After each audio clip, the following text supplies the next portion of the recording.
Maka ketiga orang itu menghentikan sanggahan mereka terhadap Ayub, karena ia menganggap dirinya benar. Lalu marahlah Elihu bin Barak-Heel, orang Bus dari kaum Ram.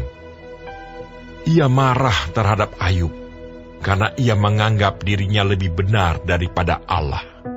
Dan ia juga marah terhadap ketiga orang sahabat itu, karena mereka mempersalahkan Ayub, meskipun tidak dapat memberikan sanggahan. Elihu menangguhkan bicaranya dengan Ayub, karena mereka lebih tua daripada dia. Tetapi setelah dilihatnya bahwa mulut ketiga orang itu tidak lagi memberi sanggahan, maka marahlah ia. Lalu berbicaralah Elihu bin Barak-Heel, orang Bus itu. Aku masih muda, dan kamu sudah berumur tinggi. Oleh sebab itu aku malu dan takut mengemukakan pendapatku kepadamu. Pikirku, biarlah yang sudah lanjut usianya berbicara, dan yang sudah banyak jumlah tahunnya memaparkan hikmat. Tetapi roh yang di dalam manusia dan nafas yang maha kuasa, itulah yang memberi kepadanya pengertian.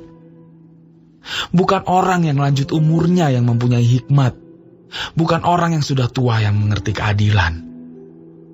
Oleh sebab itu aku berkata, dengarkanlah aku. Aku pun akan mengemukakan pendapatku. Ketahuilah, aku telah menantikan kata-katamu. Aku telah memperhatikan pemikiranmu, hingga kamu menemukan kata-kata yang tepat.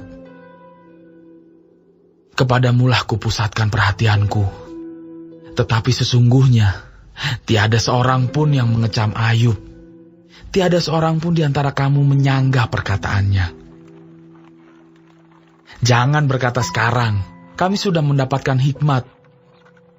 Hanya Allah yang dapat mengalahkan dia, bukan manusia. Perkataannya tidak tertuju kepadaku, dan aku tidak akan menjawabnya dengan perkataanmu.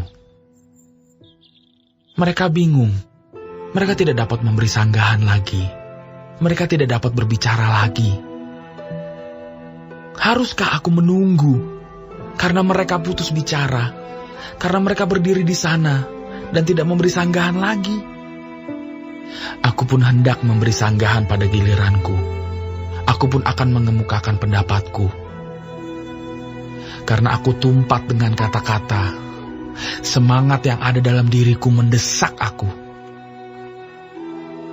Sesungguhnya, batinku seperti anggur yang tidak mendapat jalan hawa, seperti kirbat baru yang akan meletup.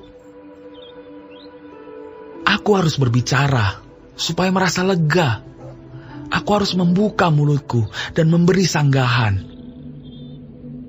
Aku tidak akan memihak kepada siapapun, dan tidak akan menyanjung-nyanjung siapapun. Karena aku tidak tahu menyanjung-nyanjung. Jika demikian, maka segera pembuatku akan mencabut nyawaku.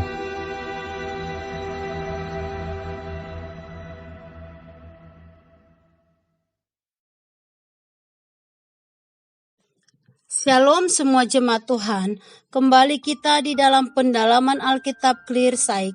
Sekarang kita sudah memasuki kitab Ayub 32. Tuhan Yesus memberkati. Elihu seorang penasehat baru. Sebelumnya ia menahan diri untuk mengemukakan pendapatnya karena ia lebih muda dari yang lain. Akan tetapi Elihu percaya bahwa dirinya memiliki wawasan mengenai penderitaan Ayub, sehingga dapat menasihatinya tentang sikap benar yang harus diambil di hadapan Allah.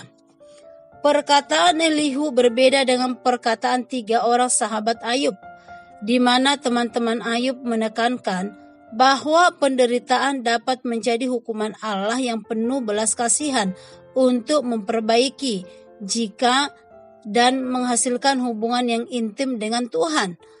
Akan tetapi, seperti penasehat lainnya, Elihu beranggapan bahwa Ayub telah berdosa dan oleh karena itu patut menderita. Elihu selama ini bungkam karena menghormati yang lebih tua. Tetapi Elihu melihat mereka yang seharusnya menjadi sumber hikmat untuk memberikan solusi kepada masalah Ayub. Tetapi mereka hanya mempersalahkan Ayub tanpa mampu membuktikan kesalahannya. Bagi Elihu, ini adalah tanda bahwa tidak selalu pengalaman hidup dan usia lanjut menjadi dasar seseorang berhikmat. Sumber hikmat ada pada Allah yang dalam anugerahnya memberikannya kepada orang yang dipilihnya. Hikmat sejati tidak berpihak pada pandangan manusia, melainkan kepada kebenaran. Allah lah sumber hikmat dan Ia yang memberikannya kepada manusia. Sebagai anak Tuhan, kita dipanggil untuk menjadi alat guna menjawab berbagai persoalan hidup. Kita perlu firman-Nya sebagai sumber hikmat utama. Hikmat datang dari hubungan yang akrab dengan Tuhan. Amin. Tuhan Yesus memberkati.